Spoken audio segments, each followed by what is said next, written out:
Scam cases are rising by more than 64%, but the amount of money lost to scams has fallen for the first time since 2016.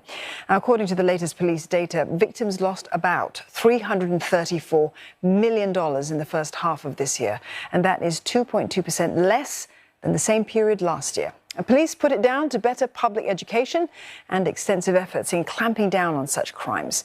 But they also warned that scammers are evolving their strategies, such as going after easier targets. To combat that, authorities will continue to raise efforts in educating people of all ages. For example, these posters have been part of a campaign since January, spelling out how people can guard against scams. Police are also working with banks and foreign counterparts to contain scams, freeze scam-tainted accounts and recover funds. The government is also partnering online retail platforms to block scam activities. They're also encouraging them to put safeguards in place. We also work with partners to roll out tailored programs and outreach for different population segments, and organize engagement events such as conversations on scams for select population segments to co-create anti-scam solutions. Our data also shows that most scam victims were young adults aged between 20 and 39. Police say this is in part due to them spending more time online for things like shopping.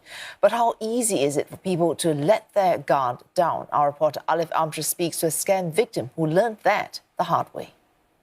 Being scammed is something that's traumatizing, and also it's embarrassing. So by naturally, anyone who gets scammed wants to keep it a secret. But as we know that scam has been on the rise, I felt the need to create an awareness. It all started with this unused money box, which Mr. Sofyan Basaruddin and his wife wanted to sell on an e-commerce platform. A few hours after putting up this post, he received a message from a seemingly keen buyer who said he'll pay first and that a courier will pick up the product. His wife was then informed that payment was made, but to receive the money, she would have to click on a certain email link.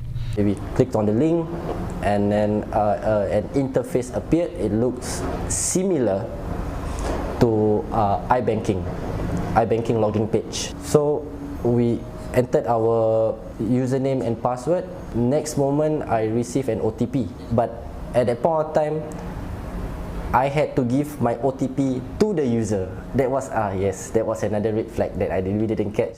This gave the scammer access to his vital digital banking information. Then it happened.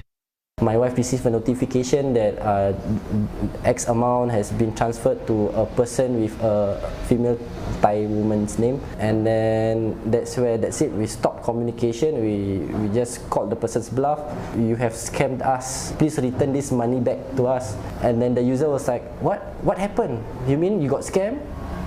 I didn't do anything. And then the user just vanished. Once bitten, twice shy, Mr. Sofyan has this message for those who may let their guard down. Scammers are always out there, they are always ahead of the game. Don't be complacent, don't think that you can never be scammed. It could catch you when you least expect it. Along with e-commerce and job scams, fake friend call, phishing and investment frauds round off the top 5 scam types. These made up more than 80% of all cases in the first half of this year. Scammers often approach victims on messaging apps, social media and phone calls.